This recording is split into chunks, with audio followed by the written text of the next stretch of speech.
ஒரு ப்ளவுஸில் ஆம்கோல் வந்து ரொம்ப பெருசாகிருது குடஞ்சி வெட்டினா அப்படின்னு சொல்லி ஒரு வியூவர்ஸ் கேட்டிருக்காங்க.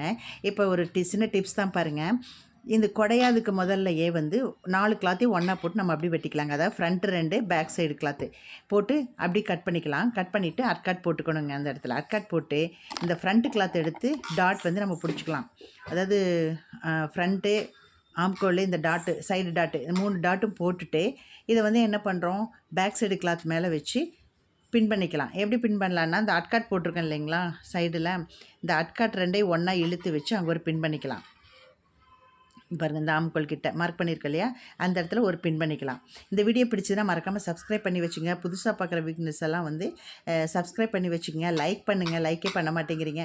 ஏதாவது டவுட் இருந்ததுன்னா எனக்கு கமெண்டில் சொல்லுங்கள், நான் உங்களுக்கு கிளியர் பண்ணி விட்றேன். எந்த டவுட்டுனாலும் ஓகே. இப்போ பாருங்கள், இப்போ ஷோல்டர்கிட்டையும் வந்து நம்ம பின் பண்ணிக்கலாம். இந்த 2 சைடு பின் பண்ணிக்கலாம். பின் பண்ணிவிட்டு இதை திருப்பி போட்டிங்கன்னா இங்கே பாருங்கள், இந்த மாதிரி அழகான ஒரு கர்வ் கிடைக்கும். அதாவது கிளாத் வந்து மேலே வந்து தூக்குன மாதிரி வருங்க. அதாவது ஃப்ரண்ட் கிளாத் வந்து எக்ஸ்ட்ரா வரும்.